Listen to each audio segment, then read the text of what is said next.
Hello and welcome. We are very excited to do another Instagram Live with one of our team members, Lee Smith. She does a lot of different things in the boxing world, from matchmaking to officiating to judging to also coaching. So there's a lot of things that she does. We're very excited to talk to her, ask her a few questions. I have some. We have some that were asked earlier on during the week. And then, of course, hello, Lee. If you have any questions as we go through this, please let us know. You've got a coffee in hand or another beverage of choice. So welcome, Lee. We're very excited to have you here. Very excited to just talk about something that you don't talk about enough, which is yourself. Next subject. Next subject. So, well, the first bit will be more about you, just for people to understand who you are, what you do. I know it's something you don't do often, so it's good for you to practice, and it's good for everyone else. I can say a few things that I have already. I've said that you matchmake, you referee, you judge, and you coach. Right. If there's something I missed, because there's a lot of things that you do, please fill me in. I guess. What do I do? Oh gosh. Outside of those things, what any other boxing roles that you participate in? I do a bit of mentoring of officials on the side. I also do some training with officials for being in and out of the ring. I've actually done a seminar for another boxing association on the ethics and ethical issues in boxing, but also teaching them about coaching, preparations, expectations when you're doing amateur sports in boxing for boxers, coaches, and officials, so they can understand each other's roles and how they intertwine into each other's, whole thing of making boxing this big, huge circle. So, yeah. So, okay. So I knew a few things that you did there. I didn't know the others. I guess one thing I'll ask is, just to make sure that I know this, only on the amateur side, have you dabbled in any of the professional side as well? I try to stay far away from that. It's not like it's easy to do, but I have been asked to do pro fights and whatnot have you as an official, and I've actually turned it down. Okay. I have a set goal, and once I've met that goal, then I will consider joining the pro ranks. But yes, I've been approached many times. Okay. And something that I guess, what was the first role that you took? Was it refereeing and judging? Was it coaching? Was it matchmaking? And then honestly, I just wanted to be a boxer. Okay. That was the main goal. And when I joined Liverpool Boxing Club, Preston Roberts made it very clear. He goes, yeah, that's great, but I see you as this. And I would argue with him against it. And sure enough, he started me on officiating right off the bat. So I was literally an official as of 2009 through Preston. And then after that, I started, honing that skill. And then after a while, boxers actually approached me because they knew I knew the rules, and they're like, do something, matchmake. And I just said, that's not my cup of tea. I have no desire to learn it. And then I had coaches come to me out of concern, and they wanted the fairness of the matchmaking. So at that point, I said, okay, let me help make it better for boxers and coaches as well, so that we all enjoy the sport and have an equally fair, level playing field. So that's when I got into it. And ever since then, everybody goes, okay, I want her to help, because at least I don't have to worry about that. It's going to be even for everybody, fair, and there won't be any issues or anything like that. So that's how I got into it. More for the boxers called me in. Okay, so it was other people kind of telling you, this is where we think you would do best and thrive.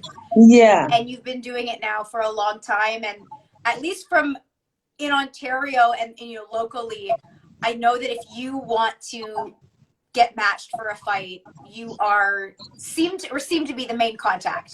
Yeah. Whether it's something that you want or something that keeps you busy. I guess kind of my next question that leads into that is, what is the easiest part of your role, and then what is the hardest part of your role? I'll start with the hardest. Okay. The hardest part is being a matchmaker. That I don't welcome on anybody. But the easiest part for me, I find, and this is just my personal, is being an official, because there's a lot of joy and love in what I do as an official. So getting to see boxers from when they first start to how they elevate their game, it's just a beautiful thing to watch them just grow in the sport and just see their love for it still there every time, whether it be a win or a loss. It's a lot of fun just watching that. Yeah. So. And then I guess one thing I have a question for, and we've never discussed this, is a lot of the times you'll hear like, oh, the judges robbed us or things like that. I guess, does that affect you going home into the next bout, or is that just you kind of rub it off and move on? See this? Here Okay. it comes right out. Okay. My job at the end of the day, start to the end, is the safety of both boxers when I step in that ring. And I can say that they actually had a bout. It was, whether it be enjoyable for some or to others, that's a different story on their perspective. But were they safe? Did they follow the rules? Did I apply the rules? Then I've done my job. Yeah. And that's the main thing, is always number one as an official, is the safety of a boxer, no matter what. Coaches, parents, audience will not always agree with us. But at the end of the day, did I, as an official, follow the rules? Did I make sure that their safety was number one and paramount in everything I did? Then I can walk away knowing I did my job well. No, and I don't envy that role at all, because it is so difficult to make that decision. And as well, too, it's also like, it's very fast. You don't really have a second to recap it, or to, it's not like in basketball where they do like a replay. You have to make that decision there, and it's also final there, right? Versus other sports where it can be overturned, and I know that coaches can look at the judge's score later, and I don't even want to go into the rules, but I know at some point there is a way to challenge it, but I don't even want to go there. But I do know that is an option if they feel that it is, I guess, unfair or unjust in terms of that. Correct. One of the questions that did come through is, so kind of relating to easy or hard, do you find that your role is any different as a female versus a male? Oh, yes. Okay. Most definitely. I can tell you my first experience, and I've never forgotten it from day one, was the side looks of, who are you? Right. You're a girl. What are you doing in the ring? Why are you in the ring? Do you know what you're doing in the ring? And that's even before I got in the ring. And it was just like dead silence as I walked into the room. So I remember that day. I remember the location, everything. And I was like, okay, this is what it's all about. Okay, it's like your first time getting into a fight as a boxer, it's one of those kind of situations. And all you can do is rely on your abilities and your skills and what you've been taught. And you just do the best that you can do for what you have and what's presented in front of you. So after that first experience, which I would say is maybe not the most welcoming, what made you want to, push through that, given, you were doing something, especially like spending your time, because sometimes you're traveling, to different parts of the province, and, spending, that's not time you're being paid for, right? For that drive out there and back, which, can be 2+ hours. So I guess I said 2+. I guess, after that first experience and going into a room and not having that warm welcome, what made you push through that? You know what?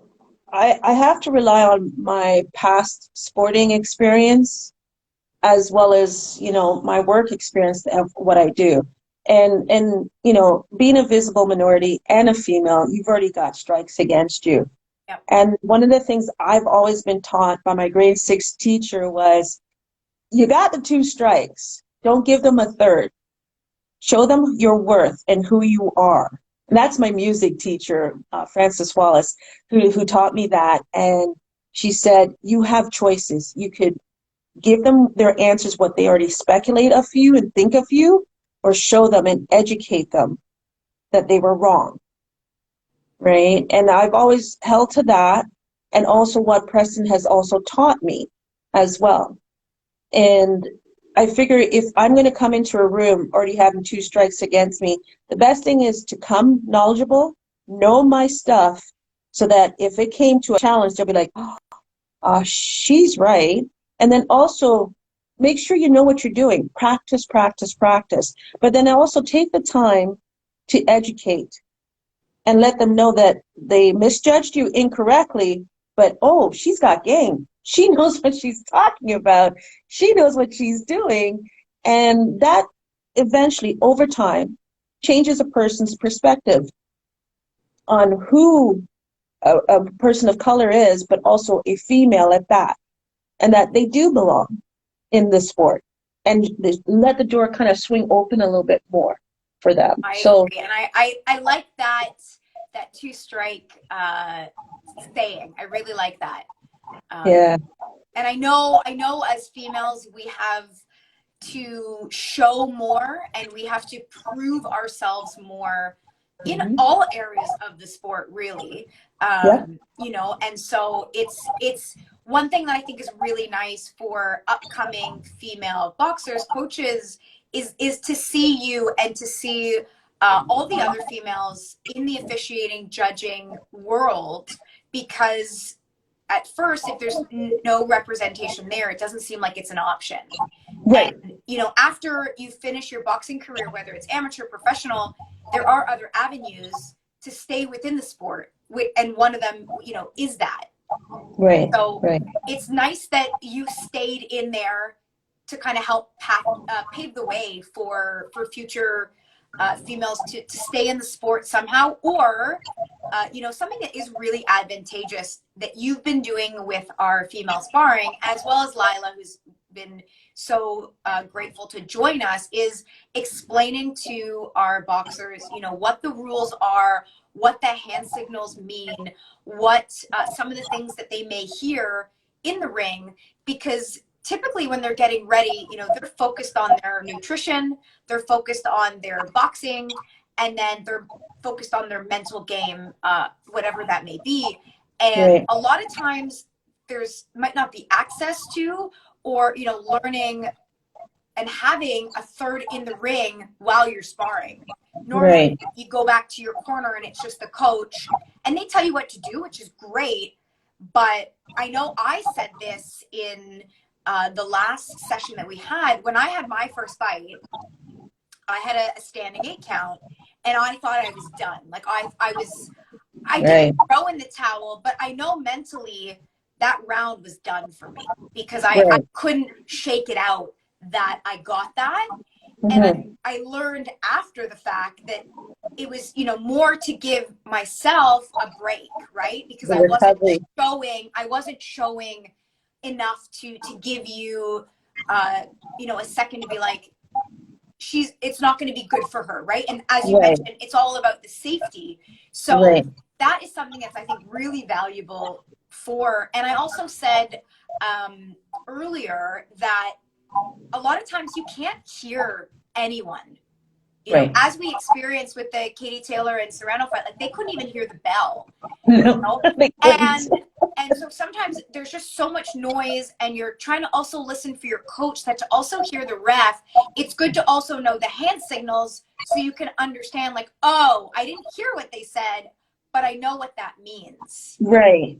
Yeah. One of the things, we've actually had people in the ring that was hearing impaired. So Right. you can understand that the hand signals are an equal benefit for them, that they can understand what's going on. And if you're speaking a foreign language, they won't understand what I'm saying, but they will understand the hand signals, keeping your head up, things like that. They know that that's universal all around the world. So that's one of the things I realized with coaches. Some of them did not know the rules themselves. So one of the things I did was a few years ago, I took it upon myself to go across Ontario as far as I could every single Saturday and Sunday at their club to do a sparring event.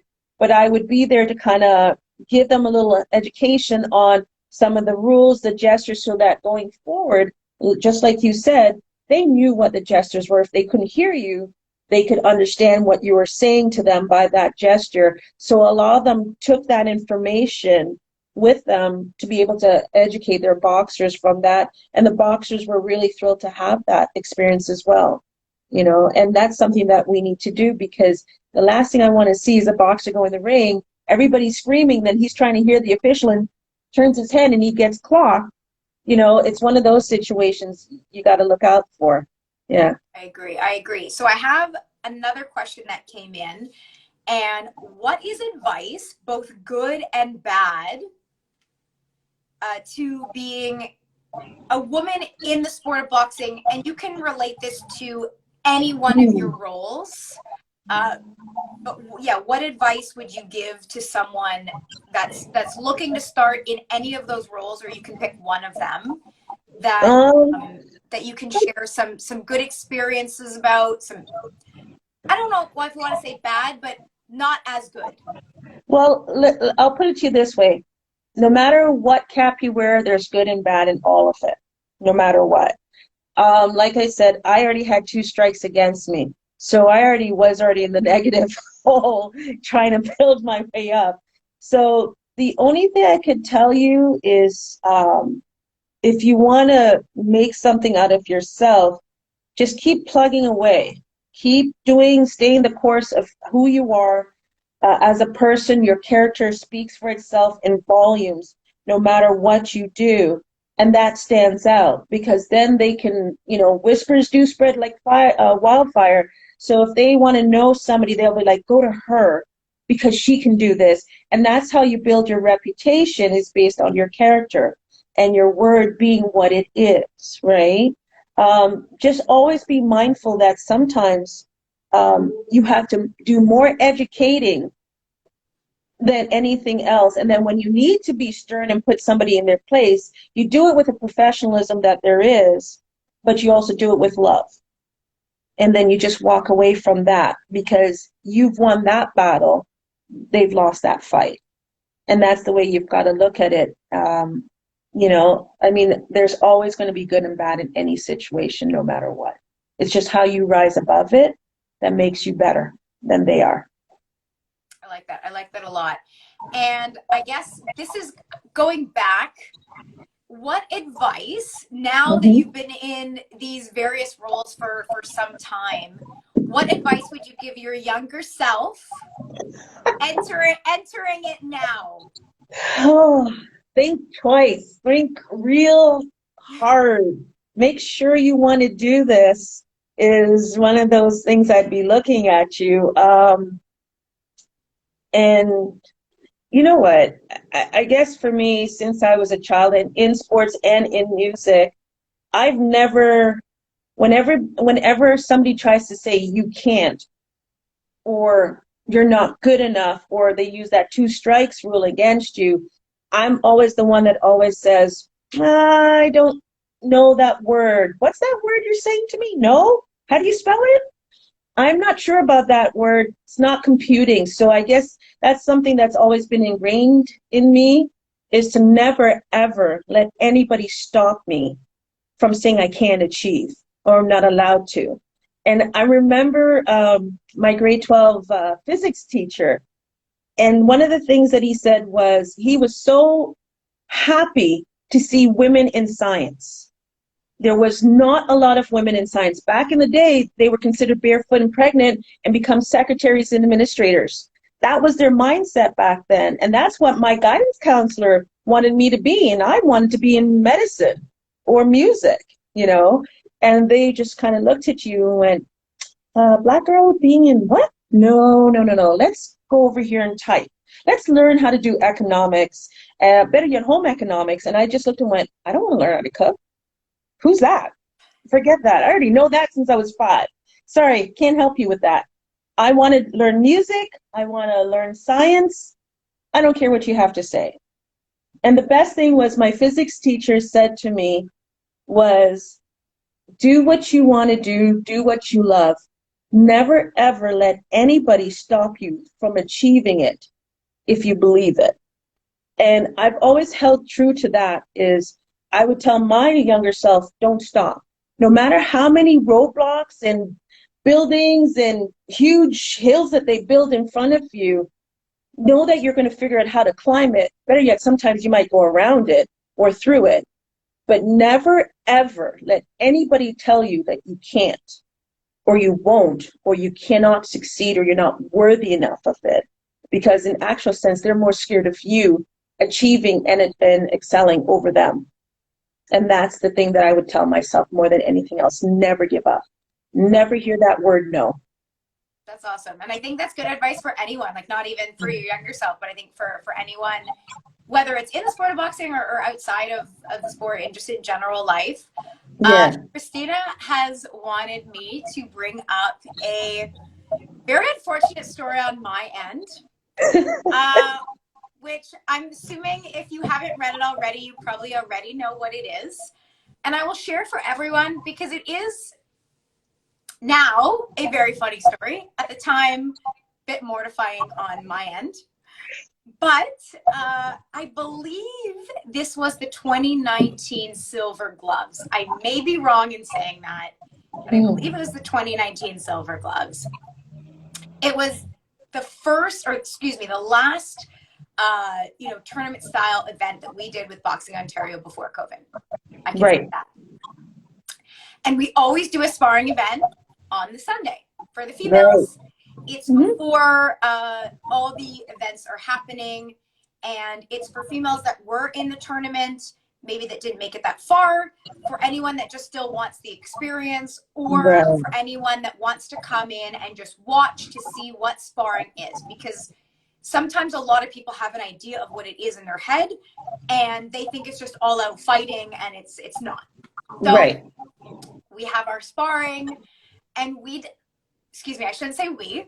I decided it would be nice to bring something for them to eat afterwards because no one fuels themselves properly. The orange gate. Just as a small treat, I brought a bag of oranges. And most of them were eaten, but not all. And the bag was still left on one of the judges' table. I don't even remember if it was ring 1 or ring 2, but either way, it was left there. Now, I am going to pause because at this point, I was outside of the room. Would you like me to tell you? About Girls Just Want to Box, about our gloves, about all the things that we do. Oh, and I just get a message from another coach saying that one of the oranges, or all the bag of oranges, has flown from the judge's table into the audience. So, Lee, if you want to explain what happened inside. Sure. I wasn't I was actually one of the judges. Okay. So, I remember the orange gate. Basically, those oranges were actually on the cooler beside the supervisor's area. Okay, so, and it was away from the supervisor's desk. So a decision was made, and this boxer, I believe, either was disqualified or lost his bout. Out of frustration and anger, he basically, instead of picking up a chair and whipping it across, he took his hand and basically did a Serena serve and it went flying across the audience. I remember it struck one person that was helping us out in Girls Just Want a Box sparring event, and another one went to her, actually two. One hit her, and somebody beside her, I believe, it ricocheted off to somebody else, and the other person caught it in their hands going, thanks for the orange. And a few other people caught it in midair as it was coming, flying right across them like that. And I remember watching one of them going, oh, my, oh, okay, and one of those things. So, yes. And then one of the boxers who was actually in the ring, after he got out, he tweeted, Orange Gate, what an amazing fight. And one of the Wilcox boys. And I had to laugh because that was a good way of kind of making an awkward situation humorous at that time. But yes, that went flying. And it was in a safe area, just so you know. It was in a safe area. It's just as he walked by out of frustration, instead of whipping a chair, boom, serve. So Maybe it was better that it was oranges and not a chair. well, yes, a lot better. I've already seen chairs being thrown before. But maybe next time we eat all the oranges, or we get rid of them somehow. Yeah, or get clementines instead. I guess, or let's think of another way to take a loss. Yeah. Right? I know it's very difficult. Yeah. I'm gonna lead into that. So obviously you are very well connected with the boxers, both inside the ring as well as outside the ring. Right. What do you say to one of the boxers? So for example, I actually don't remember his name, like now that I'm thinking about it. But for example, if he came to you after and was like, what did I do wrong? What could I do better? I'm a terrible boxer. I'm never going to box again. It's kind of something of that line. Oh, I get that. What would you say, or what have you said? Usually what I do is I leave them alone for that day, because their emotions are way above where you can't really rationalize with them. When they're at that level, you will not reach them. They're not going to hear you. So you got to give them that time out to allow them to come back, where they're really going to sit down with you and have that heart-to-heart discussion. And then you can kind of go step by step, even round by round, minute by minute with them, to kind of explain things. And, instead of you telling them what they did right or wrong, you ask them and show them. Give them some of the rules and let them see what they're seeing, and then asking them, so what did you see? And then you have that open dialogue for them to comprehend and understand where they might have made some errors, where they can improve on. And by that time, you've talked to them as a boxer. And then now you talk to them as a person. Because you have to understand, boxing is life, either in the ring or out the ring. How you handle an awkward situation or a very challenging situation determines how you're going to result yourself in the end. So in life, if you've been given something awkward, challenging, stressful, throwing an orange is not the way to resolve the answer to it. So you've got to figure out the tools of the trade that you've been given, how to process it, how to handle it, and that makes you rise above it to be the champion that you really are. So that's something that I would suggest, and I do tell people that I actually have a boxer that has gone through that right now. And as opposed to talking to them as a boxer, I spoke to them as a person. Because at the end of the day, how you handle yourself outside is key to how you handle yourself inside. And the two balance off each other every day.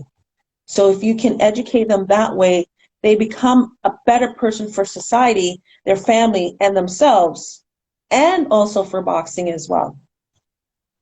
No, it's great. I like that. And I guess something I'm going to segue into is, I know a lot of people, whether you thought it was Serrano, whether you thought it was Taylor, I thought, Amanda really, she didn't say that she was robbed. She didn't say anything bad, and actually one of the things for anyone that was there live, some of our team members were, unless they saw it on the big camera, they would have missed it. But like Amanda said to Katie right before, she was like, like, this is it. Like, we did this, you know? Yeah. And I think at that point, you could tell from her face that, like, whether she won or lost, she was just happy to be there and do this. And Katie was like still in the zone, and she was not giving her anything, which is fine because, again, everyone has their own style. And maybe if she broke, it would have, you know, broken her mental game. So I don't think it was, you know, bad of her to not do anything. But I thought it was really courageous at the end for Amanda to really take it well. You know, she, Right. you know, kind of like lifted her hand and was like, awesome job, you know. And a lot of times it's, I was robbed, I deserved it, all these other things. Right. So, you know, it's nice to see when they, whether it's them or any other boxer, like, shake hands and really appreciate, you know, the fact that they both went in for battle, because they both went through the same thing, right? They both went through some sort of training camp. Most likely it pushed them past their limits because that's what they needed. And, you know, they both went in there and did the best they could given the situation. Right. So on that, what were your thoughts on the event in general? Well, I'm going to break it down a little differently for you because I don't think a lot of people comprehend how monumental this whole thing was. And I guess for somebody that's been pushing female sport and to be accepted and to have the door swing wide open for us, it was very moving for me, and it was also very emotional for me as well. I think if you went back and looked at the reactions of both of the boxers as they were being introduced, if you looked at their facial expressions, you would realize they got the significance of what was about to happen. They knew right there and then they had to click on to have their game in, right? They had to just block it all out, zone into what their game plan was. And I'm a big fan of both ladies. I've been watching them, Katie Taylor, from way back when. You know, right now we have the World Women Championships, and they just did the weigh-ins, and they're just doing the ceremony tonight as we speak. So I watch all of that. So you see who's who and coming up, and you've seen Katie Taylor from way back when. Amanda Sariano is one of the most brilliant fighters I've seen in a long time. And I love her fights. I love her fights. She comes with the intensity and passion that she has for the sport, no matter who the opponent is. And it's to elevate her game and her experience, you know, and that's one thing I realized. But I have to say, the moment they walked into the ring, history was made. And the first punch that was thrown, boom, that was it for me. I was like, yep, we've made history. We've done what we needed to do and swing that door open. But I have to give them credit because I know Katie Taylor wanted to fight Amanda from day one when she turned pro. That was one of her biggest goals, was her. So that says a lot from day one, that that person was already seeing futuristically, this is the person that they wanted to see from day one. And this is who they wanted to fight from day one. So that was an amazing goal for her to set. And kudos to her. Even when they announced the winner, Katie, it registered, but everything was being built up. I mean, really and truly, she didn't even know how to respond to the emotions that she was having. Just like, you know, Amanda realized, like, it was something to set standards, not only for themselves, but for anybody going forward, and to earn and gain that respect that they rightfully deserve from day one. From day one, okay? So this is something that goes back to even here, way back when women were not even allowed to fight. And they fought men in unsanctioned events just to have that opportunity. And they were willing to go to jail for it, you know? So when we have people like Lainey Brownie, Kathy Williams, Savoy Howe, doing all those things, willing to get that door slightly ajar for us. And now to see Katie Taylor and Amanda Sariano do all this for us, nobody can put us in jail anymore and say we can't. We're now showing them we can, we do, and we will. So it's an amazing event. And I mean, for me personally, I thought Amanda was going to win it, but honestly, it was one of the best fights to say as an official, to be able to sit on the edge of your seat going, I don't know who's going to win. I just don't care anymore. I just want to see this fight over and over again. This is one of the best fights I've seen in years. You know, it's one of those things that an official or any, you know, loving person of the sport wants to see, is a seesaw going back and forth, and just go, whoa, what an amazing fight. This was well worth paying, you know, whatever for. So for me, even the last round just blew my mind. What they did in that last round, I have not seen in over 25 years done. And that's usually by men. So to see women show you what they can do equally as a man tells you right there, we belong. We deserve it, and we need you to start recognizing it. So I got to give them props. Yeah. I would see it again. Something that was interesting that you said, and I'm curious to know. So when you watch fights, Yeah. whether it's amateur and you're not working, or professional, are you sitting there kind of like scoring, or do you just try and enjoy? Okay, you score.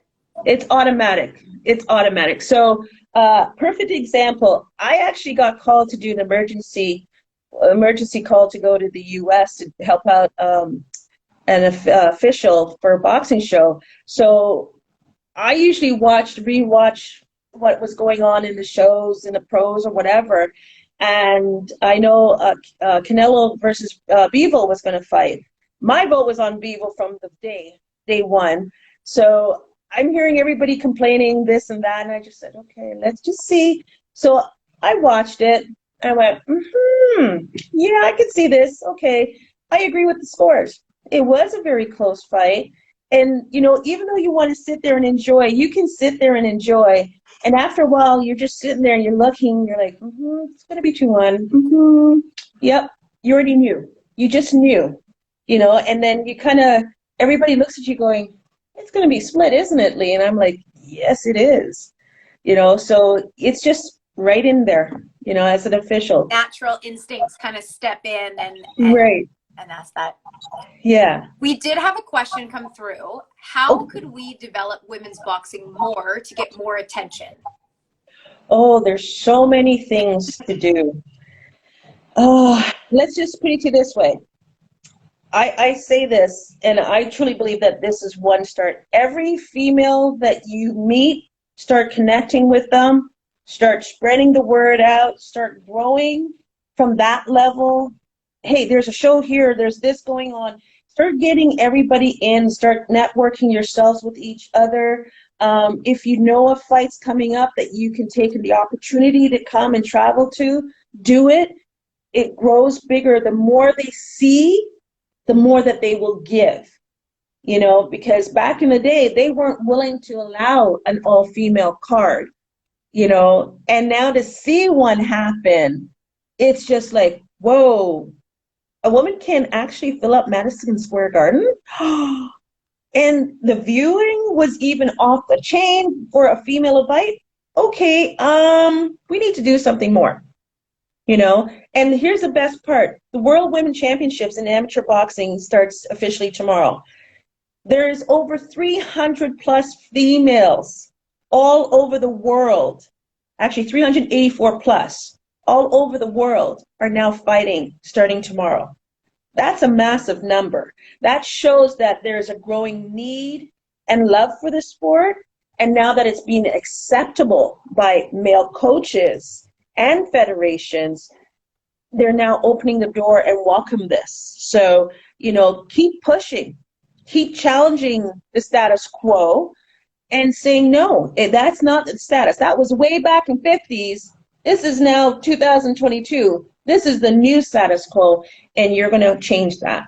And that's how you start. I like that. There's a few more questions. The first one I'm going to ask that came through, and I'm going to ask it now because I'm laughing. I want it to happen because I'm overhearing I'm going to win, I'm going to win, I'm going to win. And I'm assuming you already know who I'm going to talk about, but it's going to be Clarissa Shields versus Savannah Marshall. And it was a question that was asked. Now, do you think that's going to be as big as this fight that just happened? And I feel like it's hard to say that because the first is always going to be the biggest. Right. But do you think it will be just as highly viewed and attended, depending on where they do it? Because I'm not sure exactly where it's going to be. But do you think it will have the same viewership and attendance that this had? I'm going to say it's up in there. It could be, it could not be. You have to also look at marketing as a factor here. If it wasn't for Jay Paul backing Soriano, this wouldn't have been historical.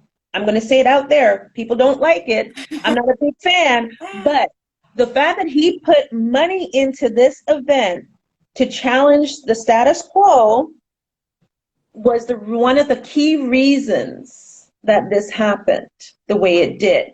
And now people wanted to flood to the Mecca of boxing and want to see what all the hype is.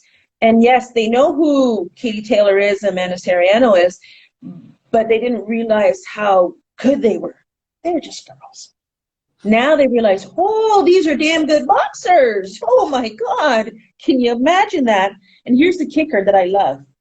Because they put on the show that they did, the very same men now have to go, they did really good. We have to put on a better show because we forced the game to be at the top of the level.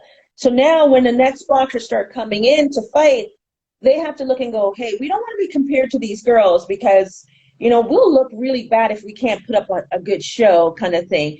And it's kind of funny to hear that from some men because, you know, egos are so big. But guess what? A boxer showed you what a boxer could do.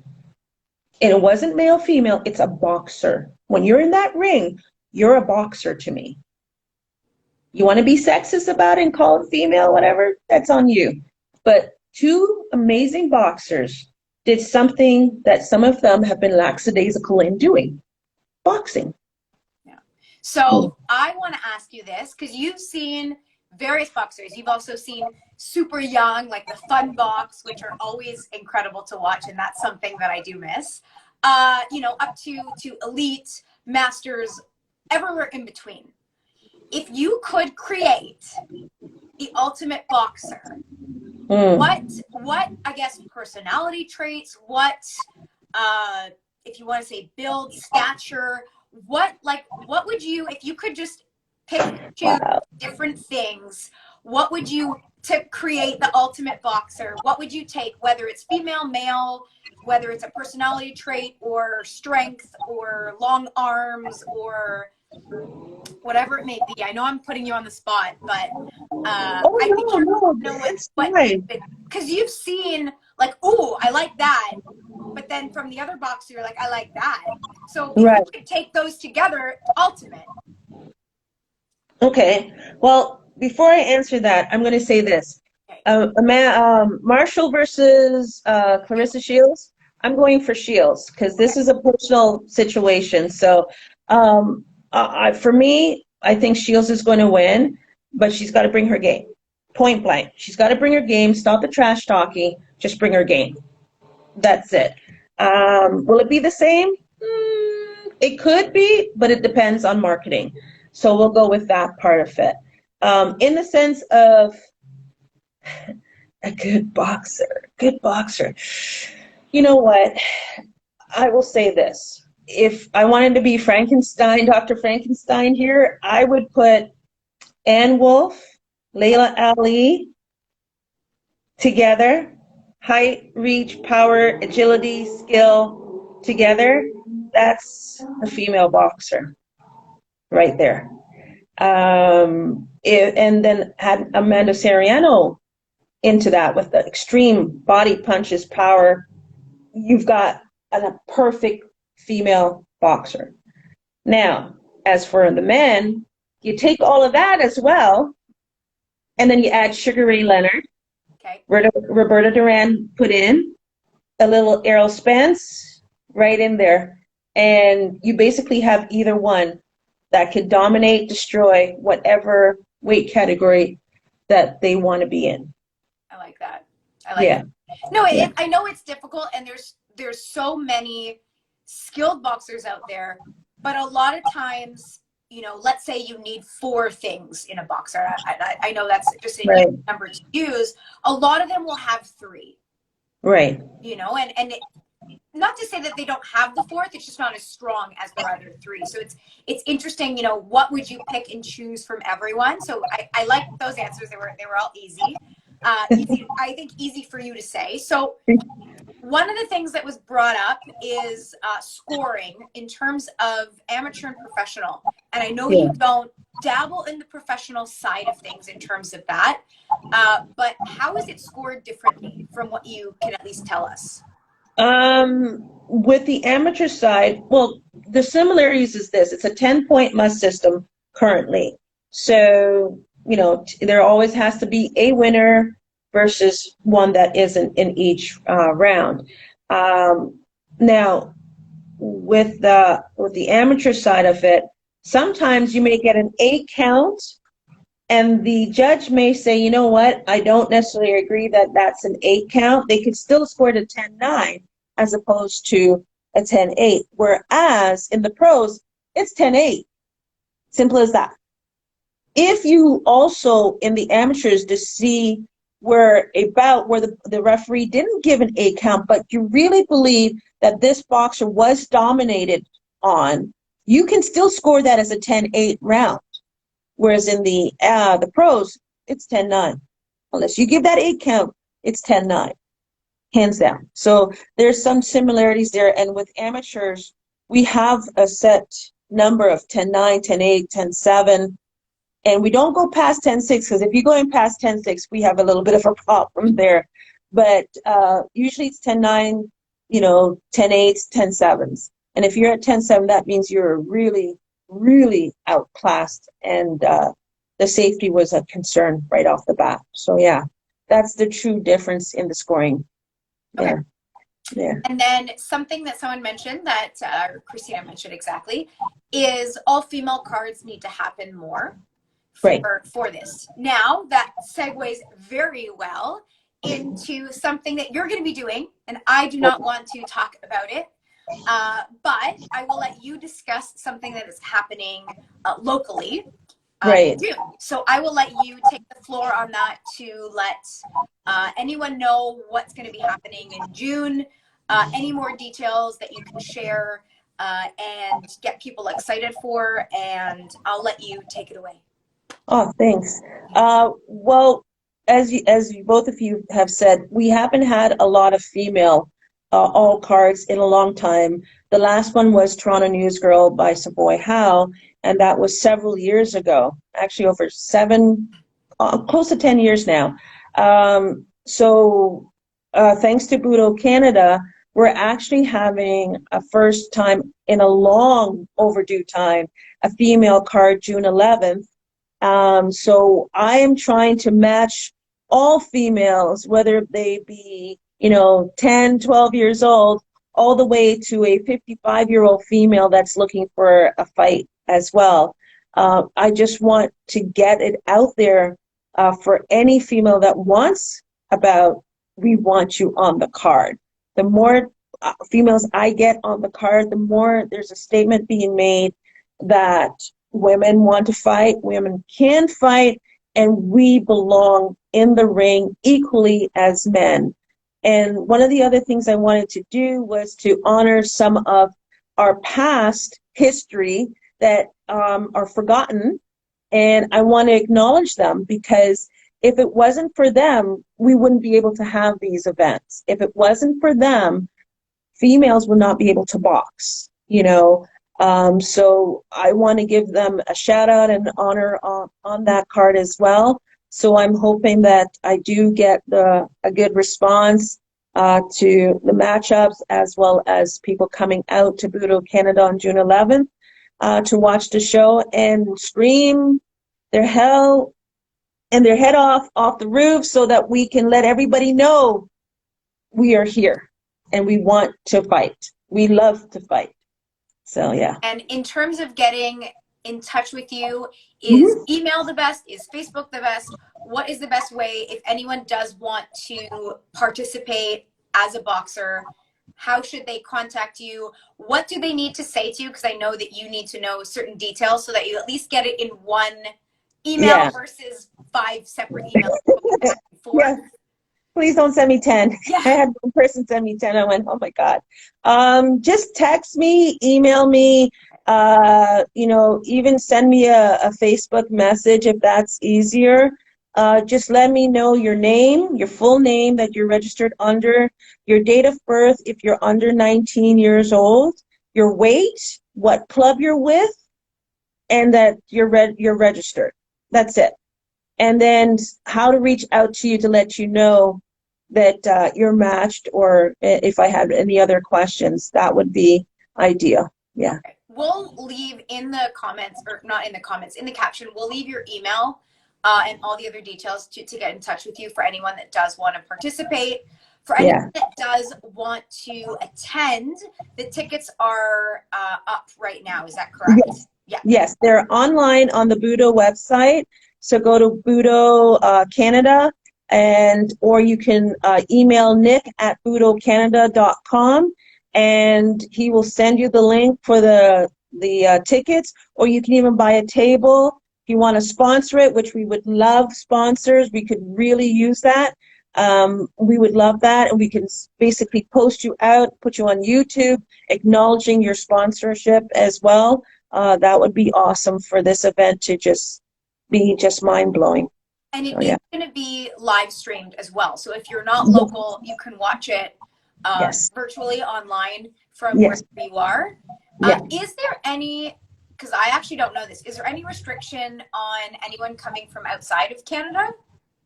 You just have to follow the rules to get in. Okay. That is presented to you.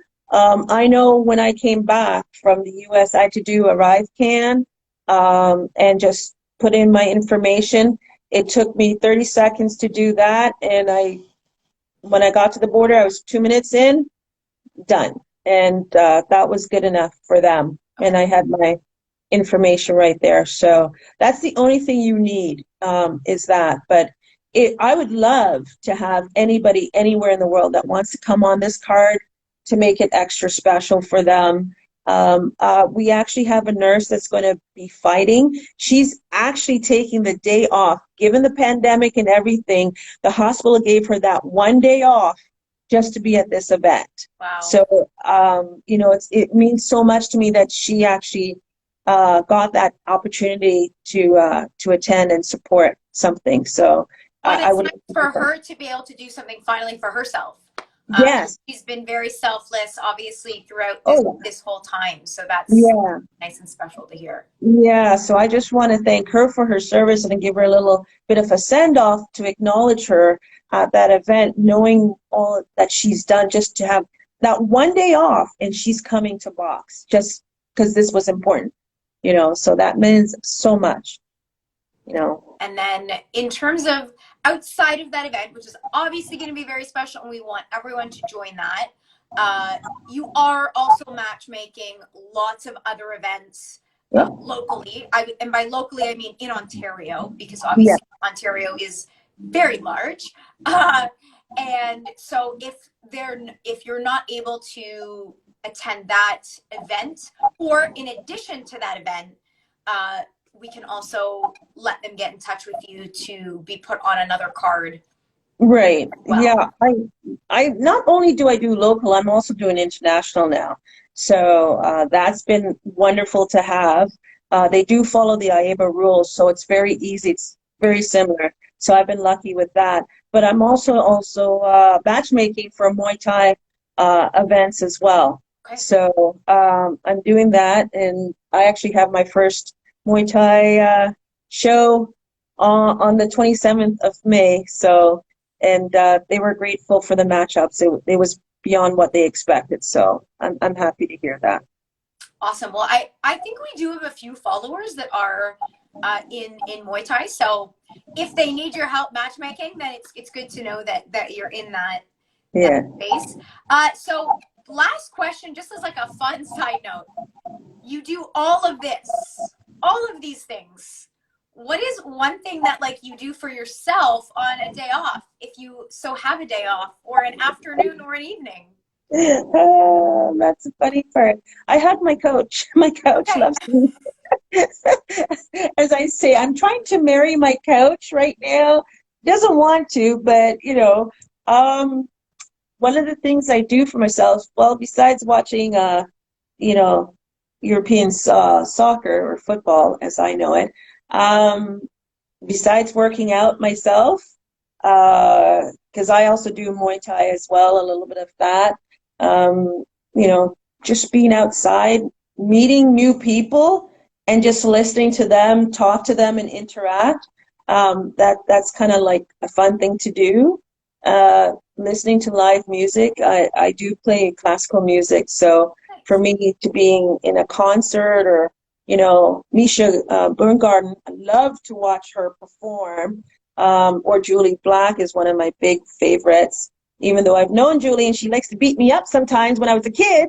But I just listen to music and, just chill and just enjoy the day. Awesome. Well, I mean, you definitely need to chill after all of the things that you're doing, and as well too, because not only are you physically running around to all these clubs and shows and events, but then you're also mentally taxed with the matchmaking and, talking with boxers before a fight, talking with boxers after a fight, Yeah, so you've definitely covered all areas of the sport, which I think is can also be helpful as well too when you're giving advice, because you can say, as an official I saw this, as a coach I saw this, right. as a boxer, because I know you still kind of, as you said, train yourself. As a boxer I would do this or say this or anything like that. So I Right. think it's very helpful, and you're a great resource. You've been a really great resource to us Oh, thank all you. this time. I know that if there's ever a question, you're the go-to, just because you have that wealth of knowledge from all areas. Um, Right, and you also, as you said, educate yourself constantly, which is, really helpful right. for you, but then as well too to provide to other coaches and boxers and officials and judges and all areas of the sport, which is great. So Yeah. unless anyone has any other questions for Lee about what she does, who she is, maybe on the fights that happen, whatever it may be, let us know. Otherwise, we will let you get to the rest of your day. And we, again, just want to thank you for your time, for sharing some of the stories, having some laughs. And we look forward to the event on June the 11th. We will be there. We will let people know how they can get in touch with you if they want to participate or if they know someone that wants to participate. We want to get as many. Is there a number that you're looking for, or is there a maximum number that we? Listen, I want to be able to put pressure on Boxing Ontario to say, hey, I've got all these females that want to fight. I can't, in good conscience, turn them away. So if you're going to make me turn them away, give me a reason why. Okay. And at that point, it will be up to Boxing Ontario to say no to it. But I would love to see at least 12 to 14 bouts rocking the house and just letting people know that women are here for boxing. And, I just want to be able to say we did it. We did it. Just like Taylor and Serrano did it, I want to say we did it for Ontario as well. And that's the main thing. But I also want to tell you guys, because don't forget, you guys, Girls Just Want to Box, they do monthly sparring. So don't forget about yourselves. Come out for that. Even if you don't think you're ready for the June 11th show, come out still and spar. Watch if you want to watch. We love the fact that you're there and you're supporting us even more, and you want to learn the sport. And if you want to learn to be an official, that's a great way to learn as well. If you want to be a coach, that's also another great way. But come out support. Every end of the month, the last Sunday of every month, they're going to be there. So, come on out. I believe May 29th is that's the next day. And yeah. it's always the last Sunday, and it's always from 11 to 1. So it's something that you can put in your calendar right now until kind of the end of the year. Yeah.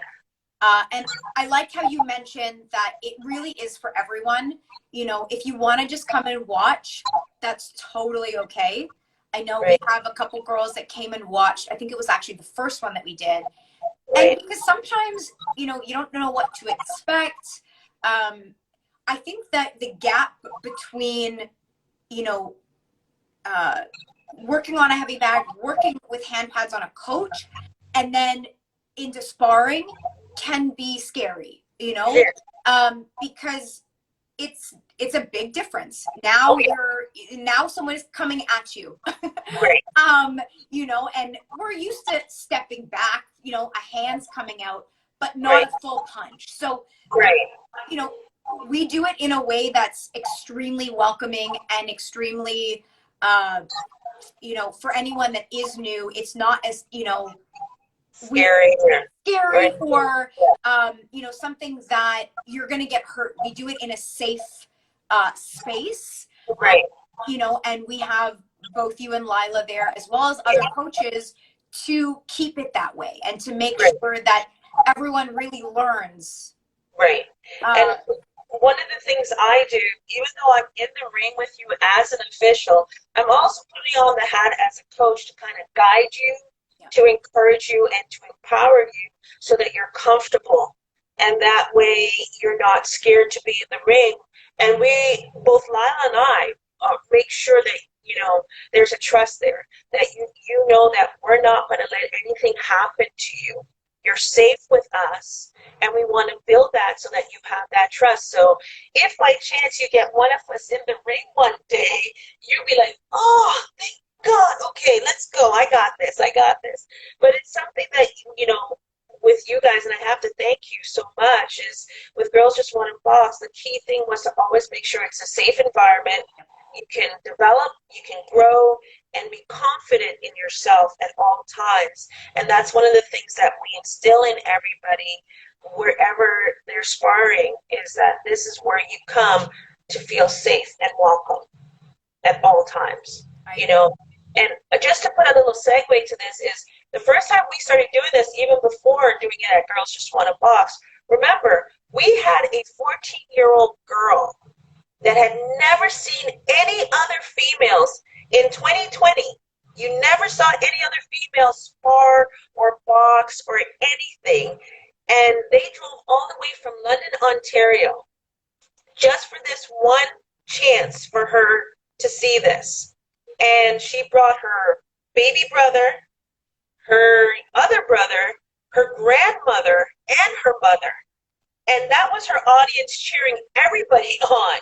But they were even blown to see all these different females, and she was like a kid in a candy store. And I've actually had the privilege of speaking with the mother yet again. And she said when they got in the car, she wouldn't shut up. She was just over the moon to know that there were other females there. Because I think as well, too, and I know you've experienced it, typically entering a boxing gym, other than I think ours in Toronto Newsgirls, most of the time the women are outnumbered. Obviously in both of our clubs, it's the reverse. But usually everywhere else, there can be more. I'm not saying that there's not, but 1 to 2, I would say, is probably the average that most clubs have. So, I think it's just nice to go walk in and be surrounded, and it's something that they're not used to. And if someone, their coach isn't available to come, there is always someone that can corner you in, during your sparring rounds. So don't let that be a hindrance, because I know sometimes maybe their coach isn't available. And I know I get the text. I immediately get the text going, Lee, I know you're going to be there. Look after my girl. And I'm going, no problem. Got it all taken care of. And I'll send a picture back saying she's alive. Everything's good. Well, check in with your coach when you're done, and they'd laugh, going, "I know, I got the message." And I think that's something that we should also just make very clear is that just because whether it's you coming to us or me going to you, you know, I should feel okay that I know I'm being taken care of. The coach isn't going to steal you away from your coach. They're not No. going to steal you away from the club. They are just there to help you progress. Because look, if a coach has 5 fighters, I'm not even going to go as far as 10 because some of them do. Even if they have 3, you know, they can't be in 3 places at once. Right. It's going to come down to them going to one and then the next time going to the other and then the next time going to the other. And Right. so hopefully we can create a space where you can come in, we can help work with you, and then you go back to your coach. And it's not Right. a poaching or a stealing or anything like that. It's just helping your fighter because that one day and that one particular time you're not able to make it, and you'll be able Right. to come to the next one and see it. So And you're right. And then the other thing is also having the coaches change their mindset. Because remember, some are set in their ways. So if they're seeing a positive result from their own female boxer, they're going to encourage them to keep going. And at times, they'll even show up, to show support. So in many ways, we are also changing the mindsets of the male boxers, male coaches as well. And it helps us to have that. Because again, we have to get them to open the door for equality of female boxing. And to do that, it's a literally step-by-step kind of situation.